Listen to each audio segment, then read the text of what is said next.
Bismillahirrahmanirrahim. Assalamualaikum warahmatullahi wabarakatuh.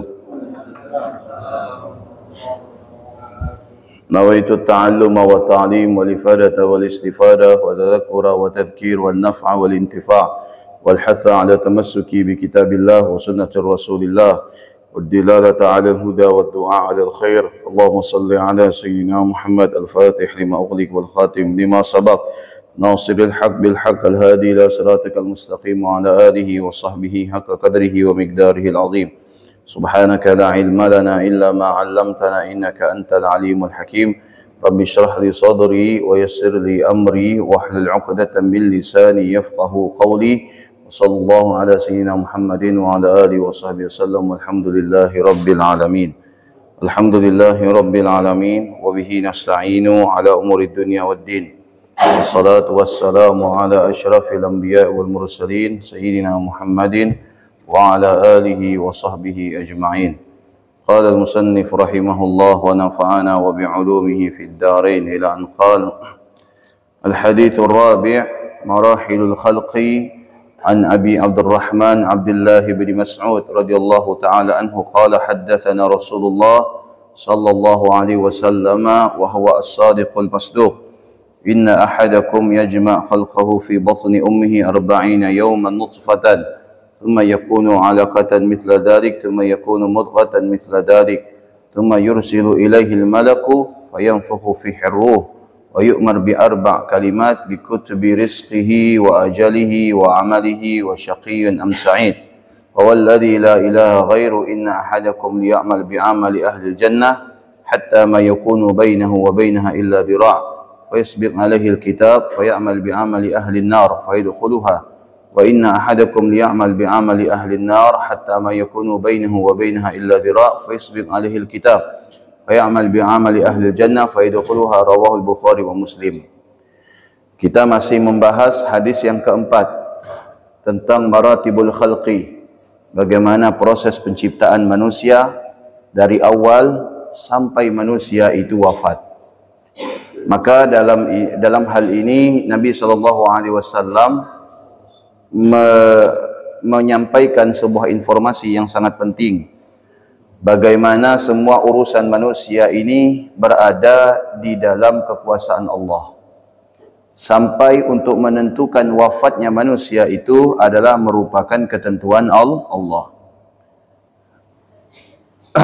Pertemuan-pertemuan sebelumnya membahas tentang bagaimana penciptaan manusia atau proses manusia di dalam janin yang selama kurang lebih memerlukan waktu sekitar 40 hari dikali 3, yaitu 120 hari, yang mana Allah menetapkan kehidupan seorang hambanya. Yang mana Allah menetapkan kehidupan seorang hambanya, atau dikatakan di kalangan kita itu dengan namanya nasib.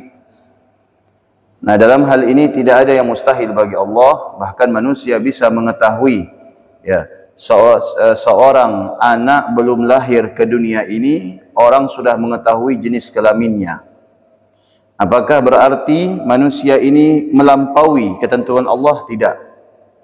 Karena ketika janin ini berusia 120 hari, di situ Allah sudah menetapkan segala-galanya, bahkan untuk kelamin seorang anak.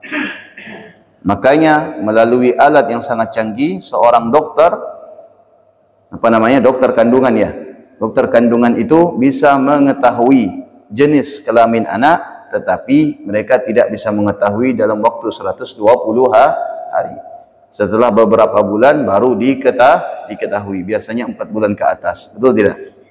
4 bulan ke atas. Tapi hakikatnya di usia kandungan 120 hari itu Allah sudah menentukan, ya, bagaimana apa jenis kelamin seorang anak, dan kemudian bagaimana nasibnya, rizkinya, kehidupannya, bahkan ajalnya.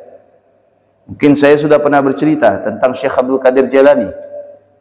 Sudah pernah cerita yang waktu Syekh Abdul Qadir Jailani diminta untuk menebak jenis kelamin anak seseorang. Sudah pernah cerita saya? Masa belum? Sudah apa belum? Belum ya? Oke. Mau saya cerita enggak? Oh, mau. Jadi Syekh Abdul Qadir Jailani itu didatangi seseorang, yang mana seorang laki-laki ini punya istri, istrinya itu mengandung. Di zaman itu belum ada yang namanya alat USG, ya USG. Nah kemudian orang pertama ini minta, Syekh minta tolong coba tebak istri saya ini akan melahirkan anak laki-laki atau perempuan. Kata Syekh Abdul Qadir Jailani, insya Allah ente punya anak akan lahir laki-laki. Begitu lahir laki-laki benaran, bangganya ini seorang ayah, bangga, bahagia. Kemudian setelah itu terdengar kabar Syekh Abdul Qadir Jailani ini bisa mengetahui yang ada di dalam janin, ya. Maka kemudian datang lagi seseorang dan minta, Syekh, ya, tolong tebak, ya, minta kepada Allah mudah-mudahan ni anak-anak keluar sehat walafiat. Amin, kata Syekh Abdul Qadir Jailani. Kira-kira Syekh ini jenis kelaminnya apa? Kata Syekh Abdul Qadir Jailani, insya Allah ente punya anak perempuan. Wah, bahagia dia. Bahagia. Enggak, insya Allah ente punya anak laki-laki. Bahagia dia. Nah, biasanya umumnya nalurinya seorang ayah itu, ya, lebih bahagia jikalau anak yang lahir itu laki-laki. Kenapa? Karena bisa meneruskan perjuangan sang ayah. Dan juga laki-laki ini adalah simbol kepemimpinan. Dikatakan di dalam Al-Quran, Ar-rijalu qawwamuna 'alan nisa. Udah disiapkan semua untuk anaknya laki-laki, udah belanja dia, pesan di Shopee malahan. Ya, istilahnya belanja untuk anak laki-laki. Ya, belanja ini kayak kita kan, begitu dokter bilang, ya, ini hasil USG-nya, ya, insya Allah laki-laki. Udah belanja semua peralatan laki-laki.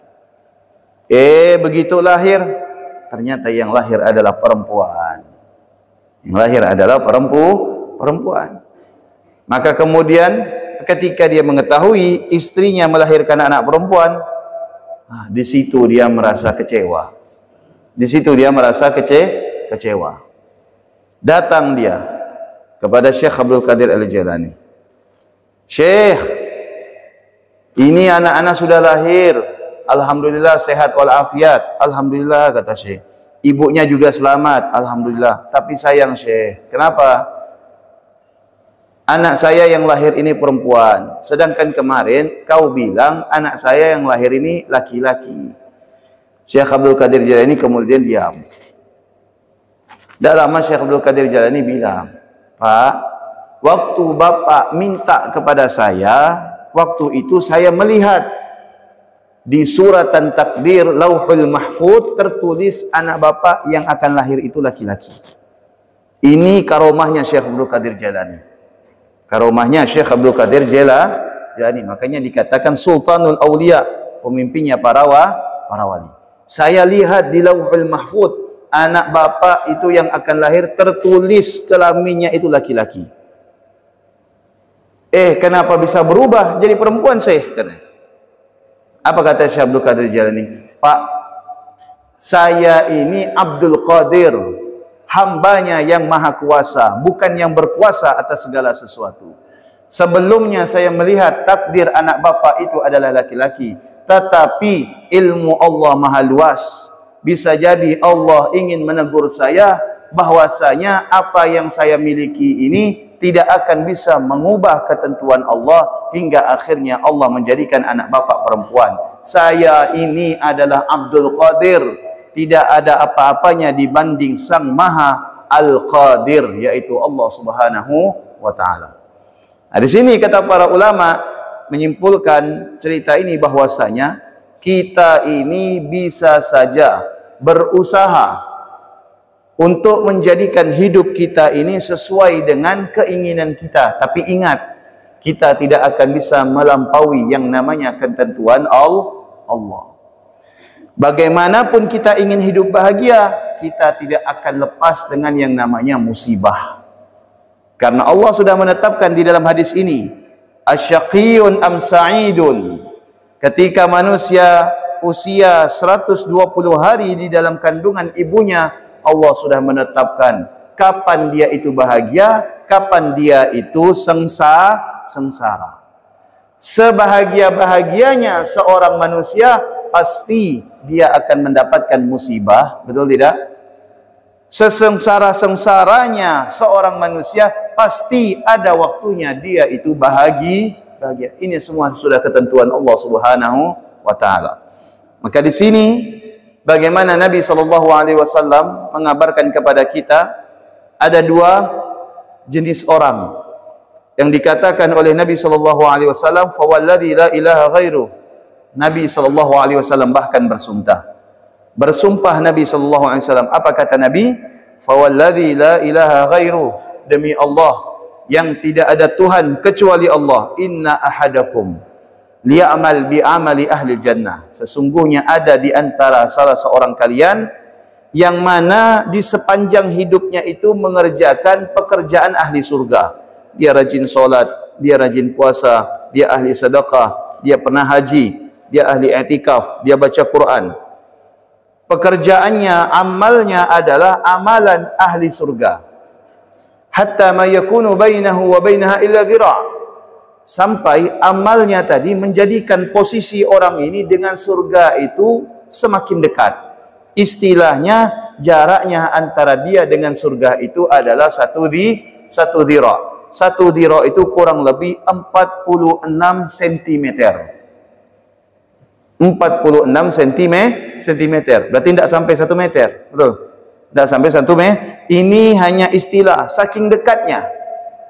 Kemudian apa yang terjadi? Faisbiq alaihil kitab fay'amal bi'amali ahli jannah fayadkhuluha. Maka kemudian ya dilampaui dengan ketentuan hingga akhirnya dia ini mengerjakan pekerjaan ahli neraka dan kemudian dia masuk ke dalam api neraka. Ini sudah jelas, Pak. Sepanjang hidupnya beramal soleh, tetapi mohon maaf ya, karena dia mengerjakan pekerjaan ahli nar, ya, yaitu ahli neraka, maka kemudian di akhir hidupnya dia masuk ke dalam api neraka, wafat dalam keadaan su'ul khatimah. Dan sebaliknya kata Nabi, ya, ada di antara kalian yang mana sepanjang hidupnya mengerjakan pekerjaan ahli nar, penduduk api neraka, ya, penghuni neraka. Maka kemudian hatta ma yakunu bainahu wa bainaha illa dhira', sampai Pak, saking banyaknya amal maksiat yang dia kerjakan menjadikan posisinya dengan neraka itu kian dekat. Fasbiq alaihi kitab fayamal bi'amali ahli jannah. Entah tahu kenapa tiba-tiba dia mengerjakan pekerjaan ahli surga, yakni ketaatan, hingga akhirnya dia masuk ke dalam surganya Allah Subhanahu wa taala. Nah, bagaimana menyikapi hadis ini? Seakan-akan, Pak Ustadz, bagaimana pula orang selama hidupnya mengerjakan pekerjaan taat ahli surga, tapi pada akhirnya dia mati dalam keadaan su'ul khotimah, masuk api neraka. Dan bagaimana pula orang yang semasa hidupnya bermaksiat kepada Allah, tidak pernah melakukan ketaatan, namun pada akhirnya dia melakukan ketaatan, masuk ke dalam surga. Seakan-akan tidak adil. Begini, manusia itu ada 4. Manusia itu ada 4. Ada yang awal dan akhirnya bagus. Awal dan akhirnya bagus. Siapa? Para anbiya, para nabi. Para nabi ini awalnya baik, akhirnya baik. Pada awal penciptaan nabi itu sudah baik. Ketika wafat pun para nabi ini semuanya wafat dalam keadaan baik. Begitu juga para rasul. Yang kedua, ada manusia yang awalnya itu buruk dan akhirnya buruk. Siapa? Banyak. Fir'aun, Qarun, Namrud dan lain sebagainya. Ini adalah awalnya buruk dan akhirnya buruk. Na'udzubillah. Semoga Allah menjauhkan kita daripada golongan yang kedua ini. Amin. Ada manusia yang awalnya itu baik dan akhirnya buruk. Awalnya baik, akhirnya buruk. Siapa? Banyak, Pak. Pertama, ada daripada generasi sahabat Nabi.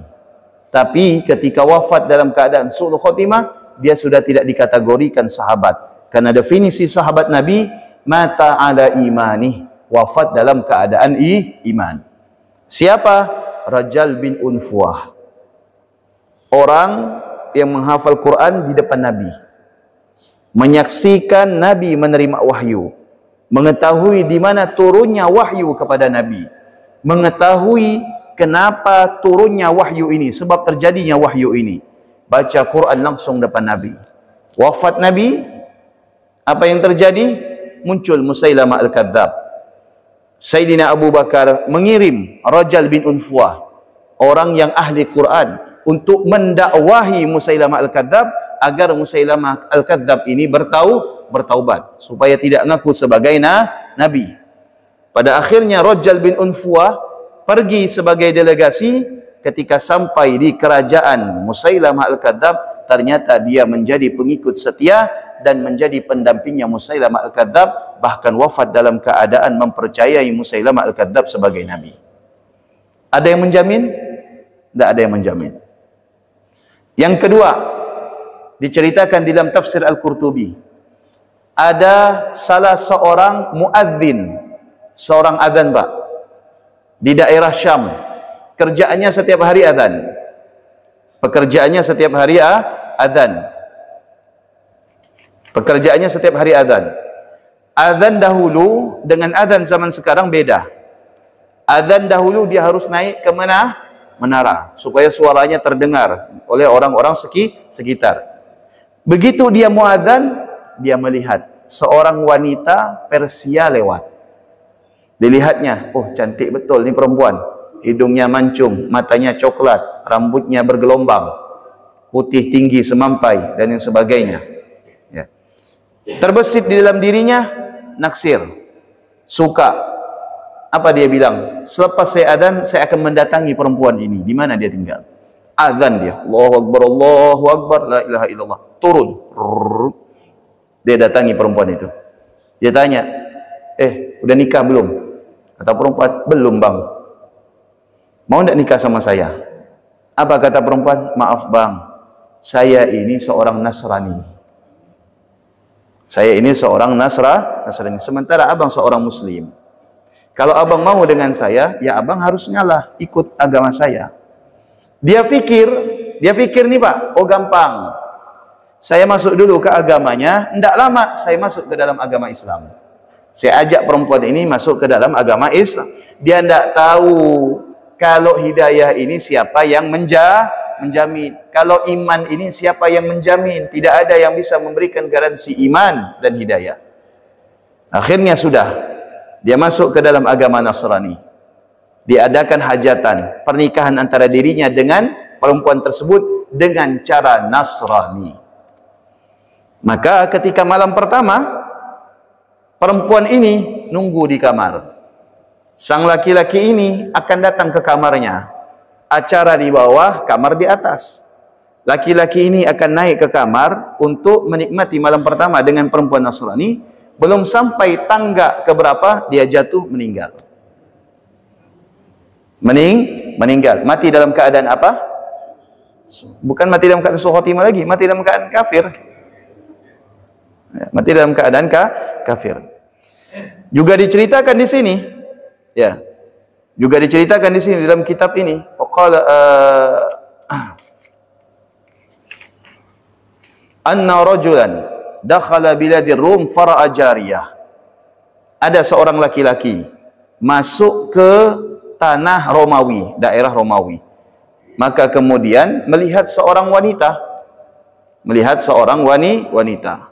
Faftatanna biha fakhatabaha. Maka kemudian ya, laki-laki ini naksir dengan wanita Romawi. Kemudian datang dan mengatakan, aku ingin melamarmu, aku ingin bertunangan denganmu, dan aku ingin meminangmu. Fa'abau ayyuzawwiju biha hatta yatanassar. Maka perempuan ini bilang, saya tidak akan terima lamaranmu kecuali engkau masuk ke dalam agama Nasrani. Fa'ajabahum ila dhadik. Maka kemudian laki-laki ini menyanggupi. Fa'ahadahu lahul kissisin wa tanassar. Maka kemudian dia berikrar di depan para pendeta. Fakharajat al-jariyah wa basaqat fi wajhiha. Habis dia berikrar keimanannya kepada pendeta Nasrani ini, ternyata perempuan Romawi tadi ini justru sebaliknya. Apa yang dia dapat, laki-laki ini dapat, ternyata diludahi oleh perempuan Nasrani tadi. Apa kata perempuan Nasrani? Celaka engkau. Sesungguhnya engkau demi aku meninggalkan agamamu yang lurus. Dan sesungguhnya aku telah meninggalkan agamaku yang keliru dan menuju untuk mendapatkan agama yang lurus, yaitu Islam. Maka kemudian laki-laki tadi wafat dalam keadaan apa? Kafir. Nah, di sini menunjukkan bahwasanya perjalanan manusia itu tidak ada yang bisa menjamin. Walaupun pada awalnya dia itu beriman, namun pada akhirnya mereka itu mati dalam keadaan tidak beriman. Itu golongan yang ketiga. Golongan yang keempat, bagaimana orang di awalnya tidak beriman, akhirnya wafat dalam keadaan iman. Seperti siapa? Tukang sihir Fir'aun. Tukang sihir Fir'aun. Tukang sihir Fir'aun ini pertama tidak beriman kepada Nabi Allah Musa. Dan ketika melihat mukjizat Nabi Allah Musa, kemudian menjadi orang-orang yang beriman kepada Nabi Allah Musa. Hingga akhirnya tukang sihir Fir'aun ini pun mendapatkan siksaan daripada Fir'aun. Dan mereka wafat dalam keadaan iman. Seperti siapa lagi? Banyak. Seorang Yahudi yang semulanya benci kepada Nabi. Seorang Yahudi, tetangga Nabi, yang hari-harinya menyumpah Nabi, mencaci maki Nabi. Dan kemudian pada akhirnya dia sakit, Nabi jenguk, maka kemudian dia masuk Islam. Maka kemudian apa kata Nabi SAW? Alhamdulillah alladhi anqadhahu minan nar. Di saat Yahudi ini masuk ke dalam agama Islam, Rasulullah membaca doa, segala puji bagi Allah yang telah menyelamatkan orang ini daripada siksaan api neraka. Nah, kemudian dia wafat dalam keadaan iman. Padahal semasa hidupnya adalah seorang Yahudi. Di sini Pak Bu mengajarkan kepada kita jangan merasa aman daripada yang namanya iman. Kita jangan merasa aman daripada yang namanya iman, sekalipun kita ini ahli ibadah. Saya yakin mati dalam keadaan iman. Siapa yang menjamin kita? Saya yakin tidak akan pernah tersesat. Siapa yang akan menjamin kita? Tapi kita minta kepada Allah, mudah-mudahan kita akan diwafatkan dalam keadaan iman dan kita tidak menjadi orang-orang yang tersesat. Makanya setiap hari itu kita membaca doa di dalam solat. Apa yang kita baca? Ihdinas siratal mustaqim. Itu ayat memiliki pengaruh besar terhadap kita.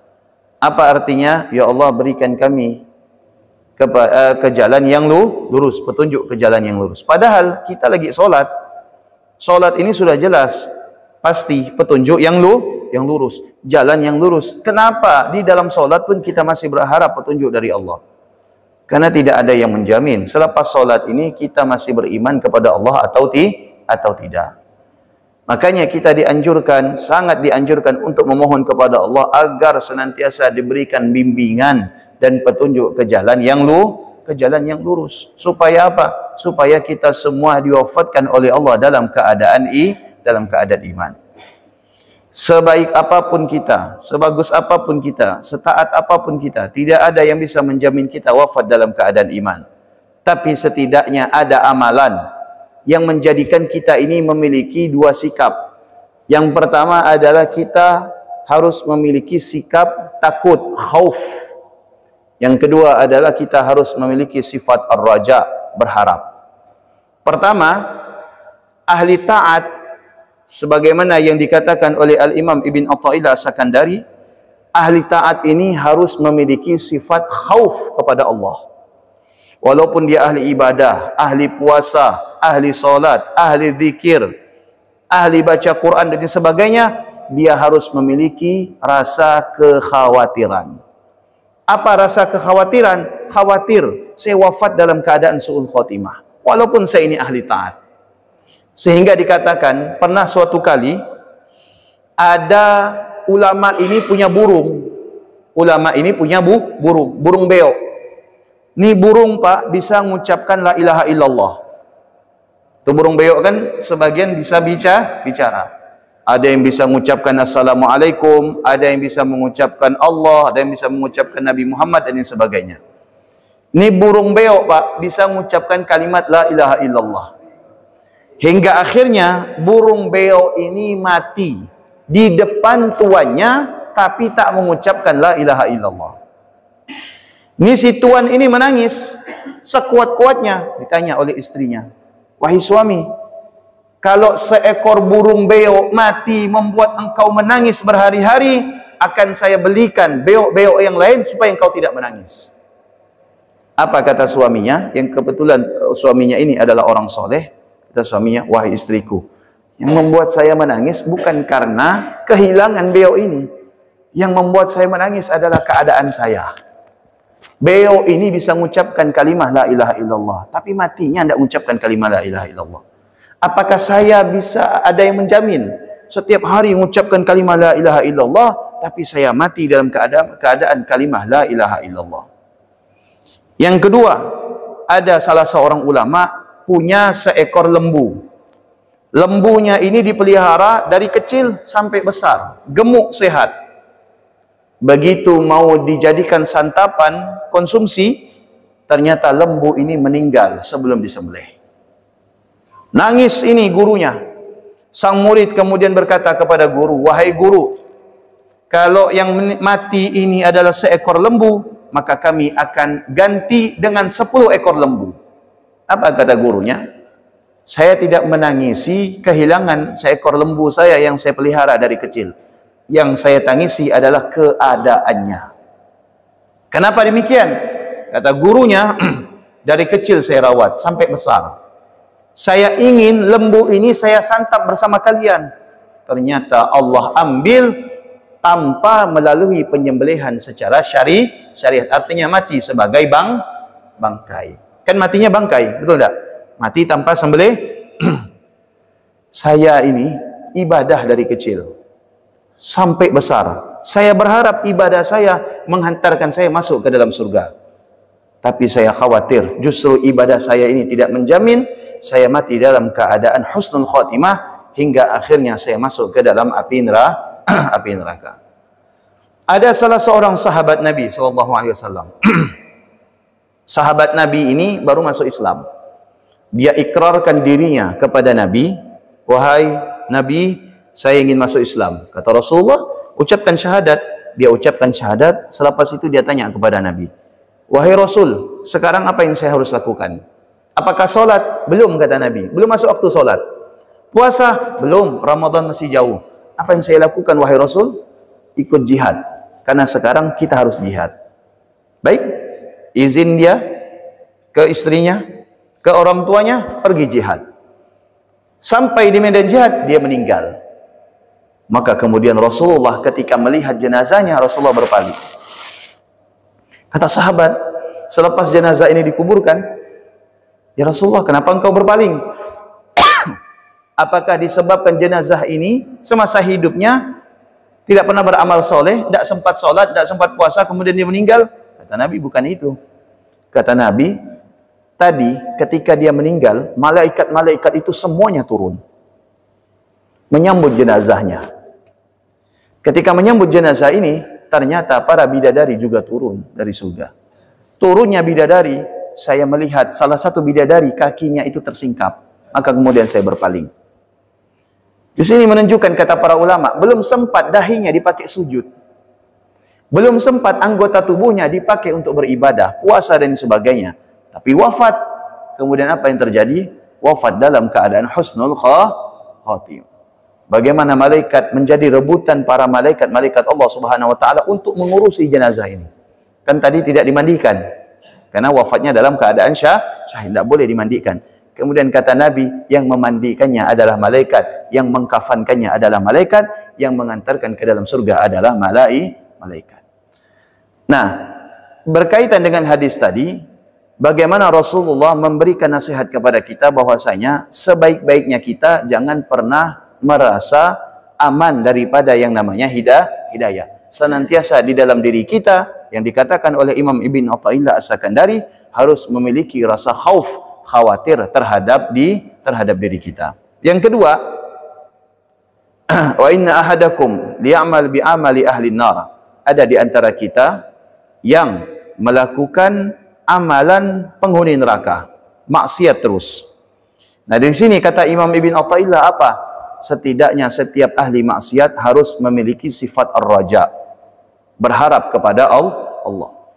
Karena ya, sebesar apapun dosa yang kau lakukan, selama bukan dosa itu kepada manusia, maka harapan kepada Allah, Allah itu maha memaafkan, sangatlah luas. Allah itu memiliki rasa rahmat yang sangat luas.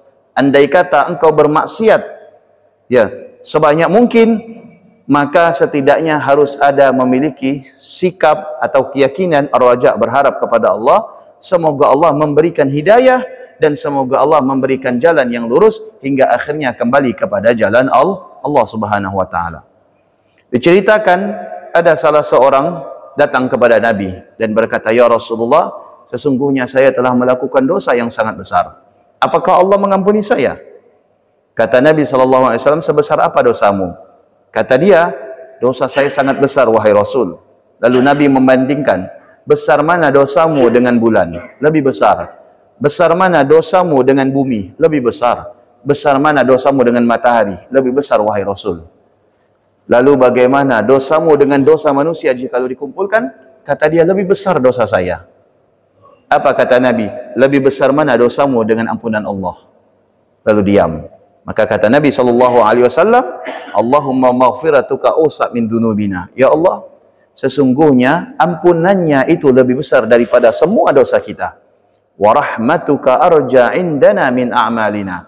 Dan rahmat Allah adalah sesuatu yang sangat kita harapkan dari segala harapan-harapan yang ada.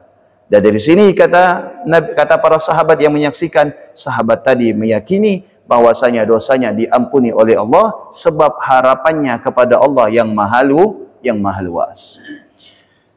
Khatimah, Abu Idris Al-Khawlani sa'alat Sayyidil Khidir alaihi salatu wassalam. Ada salah seorang soleh yang bernama Abu Idris Al-Khawlani. Beliau ditakdirkan oleh Allah bertemu Nabi Allah Khidir secara nyata. Dan beliau bertanya, "Wahai Nabi Allah, kira-kira ada amalan tidak yang menjadikan seseorang itu dijaga oleh Allah sampai wafat dalam keadaan iman?" Kata Nabi Allah Khidir, "Adraktu mi'ata alfin nabi." Saya ini sudah mengalami, berjumpa dengan ratusan ribu para nabi-nabi Allah. Wa sa'altuhum an istimali syai'in ya'manul abdu bihi min sulbil iman. Dan setiap para nabi itu sudah saya tanya, kata Al-Imam Abu Idris Al-Khawlani, nabi ini sudah saya tanya, nabi itu sudah saya tanya, kira-kira ada tidak amalan yang bisa dipakai untuk menjadikan iman kita ini dijaga oleh Allah? Kata Nabi Allah Khidir, satu pun daripada nabi dari sekian banyak nabi menjawab, tidak ada. Lalu bagaimana? Falam yujibuni ahadun minhum hatta ijtama'tu bi Muhammad sallallahu alaihi wasallam. Tidak ada dari satu nabi pun yang bisa menjawab kecuali nabi kita Muhammad sallallahu alaihi wasallam. Kemudian saya bertanya kepada Nabi Muhammad, kata Nabi Allah Khidir. Dan Nabi Muhammad kemudian mengatakan, sebentar, as'al Jibril an dalik. Saya tanya dulu kepada malaikat Jibril ya, supaya dapat bocoran. Fasa'alahu an dalik faqala hatta as'ala Rabbul Izzah. Kata Jibril, sebentar wahai Muhammad, saya tanya dulu kepada Allah. Maka kemudian fasa'ala Rabbul Izzah an dalik. Maka kemudian Allah Ta'ala berfirman, ini maknanya hadis qudsi. Hadis qudsi yang disampaikan Allah kepada Nabi Muhammad di luar daripada wahyu. Maka disebut dengan hadis qudsi. Hadis qudsi berbeda dengan Quran. Hanya saja hadis qudsi lafadznya daripada Allah, maknanya daripada Nabi Muhammad sallallahu alaihi wasallam. Apa kata Allah Subhanahu wa taala? Man wazaba ala qiraati ayatil kursi.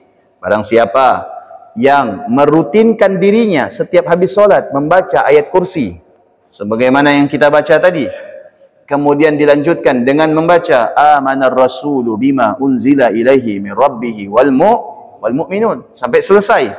Kemudian dilanjutkan syahidallah annahu la ilaha illa wal malaikatu wa ulul ilmi qa'imam bil qist. Kemudian dilanjutkan qulillahumma malikal mulki tu'til mulka man tasya sampai kepada bi ghairi hisab. Maka kemudian orang yang senantiasa membaca ini dilanjutkan dengan membaca suratul Ikhlas dan 2 ayat muawwidzatain qul a'udzu birabbil falaq qul a'udzu birabbin nas dan kemudian membaca Fatihah, maka insyaallah dia akan selamat daripada tergelincirnya imannya kepada Allah Subhanahu wa taala. Mudah-mudahan ini bisa diamalkan dan ini juga adalah merupakan amalan yang warid. Yang warid artinya yang turun, yang diberikan oleh Nabi Muhammad kepada kita selaku umatnya, yang didapatkan daripada malaikat Jibril dan didapatkan daripada Allah Subhanahu wa taala. Mudah-mudahan bermanfaat. Ada yang mau ditanyakan? Waalaikumsalam warahmatullahi wabarakatuh. Saya tanyakan ya, saya bacakan Pak Ustaz ya. Dan sungguh kami telah menciptakan manusia dari syarifah berasal dari tanah. Untuk ayat 12 dan ayat 14. Kemudian air mani itu kami jadikan sesuatu yang mekar. Lalu sesuatu itu mekar kami jadikan serupa daging. Dan serupa daging itu lalu kami jadikan tulang berulang. Lalu tulang berulang itu kami bungkus dengan daging. Kemudian kami menjadikan makhluk yang berbentuk lain. Maha Suci Allah Pencipta yang paling baik. Yang saya tanya makna dari surat ini itu bagaimana Ustaz? Mana bawa?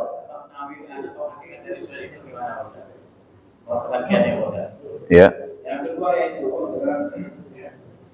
mengapa terjadinya perbedaan antara konsep penciptaan manusia menurut agama dengan sains konsep?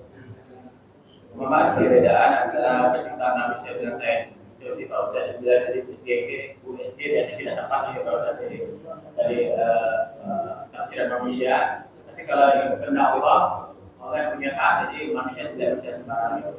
Mengapa ada perbedaan antara sains, sedangkan sains itu belajar dari ilmu agama atau ilmu dari orang zaman terdahulu. Mohon tausiahnya Pak Ustaz. Assalamualaikum warahmatullahi wabarakatuh. Oke, yang pertama yang dikatakan tadi ayat adalah proses penciptaan manusia.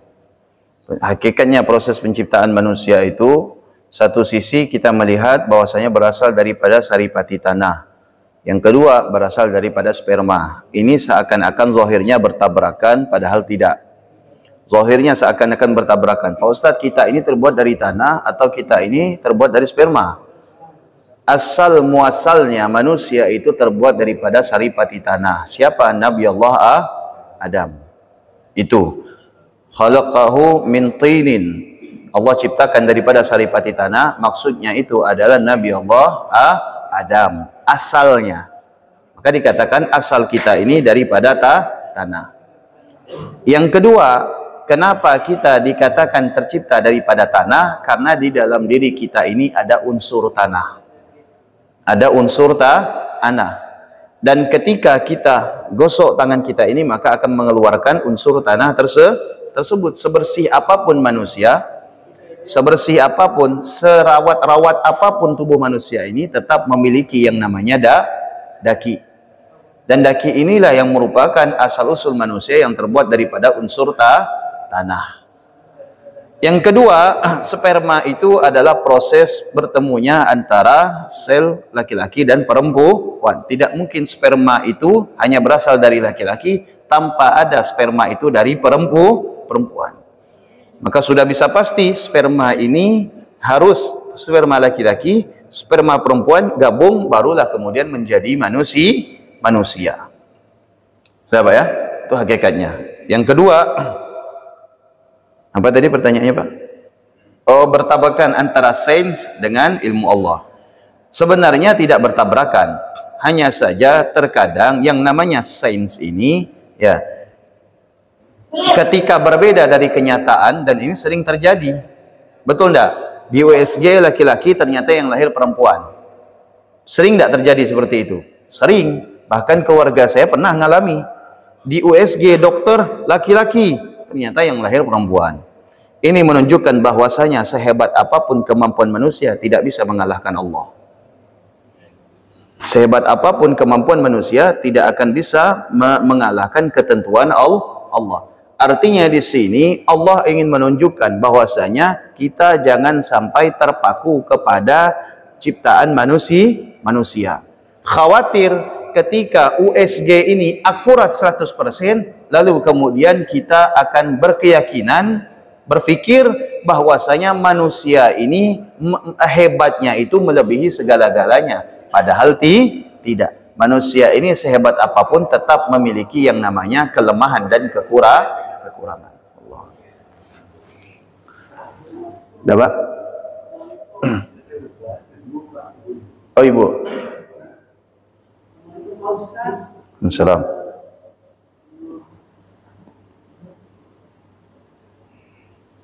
Kan banyak orang kalau melakukan sesuatu mengatakan bahwa Allah Maha Tahu, Allah Maha Mengerti. Jadi itu saya juga punya dari keluarga, itu sholat.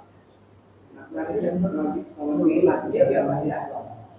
Itu yang mengatakan Allah Maha Tahu, Allah Maha Mengerti. Nah, di sini yang saya mau tanyakan, kapan saat kita harus menggunakan kata-kata Allah itu Maha Tahu dan Maha Mengerti. Kalau untuk sholat fardu dan Ramadan, saya pikir tidak berlaku. Betul, Pak? Masalahnya sholatnya kenapa, Bu? Sholatnya kenapa sampai dia bilang Allah Maha Tahu? Akhir-akhir gitu, Pak. Ya kemarin berhubung dengan agama dia Allah Maha Tahu dan Maha Mengerti. Masuk ke bulan suci Ramadan juga. Jadi mohon dijelaskan kapan kita menggunakan kata-kata Allah Maha Tahu dalam kondisi apa begitu. Oke. Ya. Pertama, ya Allah Maha Tahu itu maknanya adalah Allah Maha mengetahui terhadap apa-apa yang tersurat dan tersirat. Dan pengetahuan Allah ini tidak terbatas. Sementara pengetahuan manusia itu memiliki batas. Yang kedua, menempatkan sifat Allah Maha mengetahui itu adalah untuk diri kita sendiri. Di saat kita tidak mengetahui apapun, maka kita meyakini bahwasanya Allah Maha mengetahui apa-apa yang tidak kita ketahui.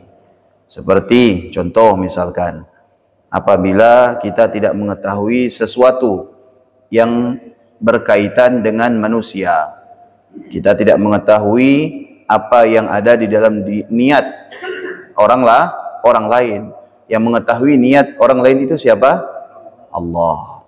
Tapi kita bisa mengetahui niat kita sendiri. Kenapa? Karena kita yang memiliki niat, kita yang memiliki tujuan. Nah, dari sinilah tujuan kita itu harus diperkuat supaya apa yang kita lakukan itu karena Allah. Dan Allah Maha Tahu itu ditempatkan ketika kita tidak memiliki pengetahuan atau keterbatasannya pengetahuan kita. Kalau misalkan dalam sholat, ya rasa-rasanya untuk menempatkan Allah Maha Tahu itu kayaknya kurang pas. Kayaknya kurang pas. Apalagi misalkan sholatnya keliru, lalu ditegur, Pak, sholat Bapak keliru, ini bisa batal, sholatnya diulang, Pak. Lalu Bapak ini bilang apa? Allah Maha Tahu. Ya salah. Salah. Ya, kecuali ada orang bilang, Pak, Bapak sholatnya ini tidak ikhlas nih. Nah, baru dijawab Allah Maha Tahu. Nah, karena yang mengetahui keikhlasan seseorang itu adalah Allah.